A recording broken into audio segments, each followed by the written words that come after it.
Hey, what's going on? Nico Necromancer here. I probably should have just continued recording from the last one, but I did some more digging around and found other things that you can change. So this time I found you can actually set the IVs directly, which is very nice, and you can just unlock the Pokemon. So I'm going to show off right now. So we're already in a run. Again, like every other time, you want to go over to your egg gotcha, but first I want to show what this is. So we go to my Pokédex, right? I have not yet unlocked an Ivysaur. You see here that it's not something I have. I try to click it, nothing happens. So we're going to first unlock that. We're also going to set the IVs of that Pokemon. So we're going to go right into here into our egg gotcha and go back directly into inspect element. Like last time is battle scene, process input E on line 529, put let T for the breakpoint. Go here, set your arrow key, this TR, prompt, all the way down here. You want to go to scene, and you want to go to game data.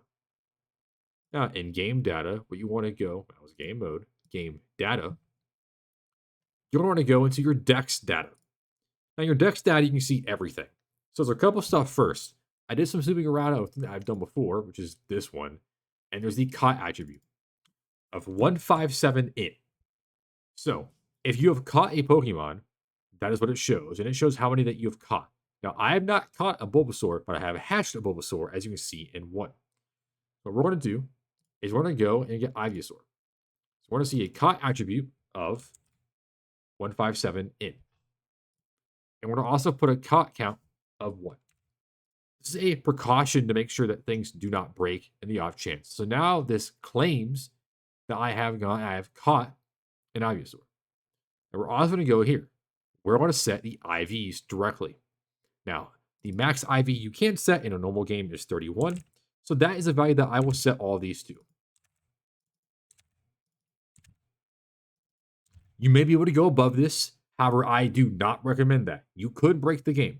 It may allow you to go and have an IV of 3,000. It may crash and break your whole entire save. So play it safe, only do what you can. But that's that. We set those valuables. Now we're going to go here, and we're going to click out of this and go back. We're going to complete the run like we always do. So it's been not one shot. It survived. Interesting. Either way, we'll kill this. We'll click out of here. We'll go to whatever. Doesn't matter. We're going to skip out of that. And now we're going to go and we're going to back out. Save and quit.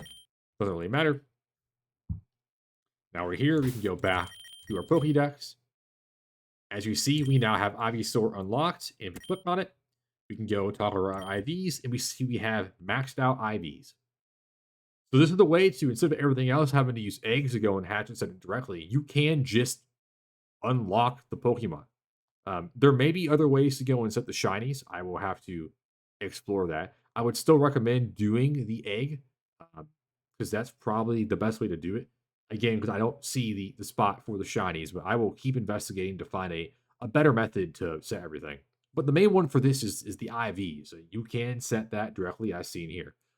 So, like always, have fun. Don't break your game. Try not to put a number above 31.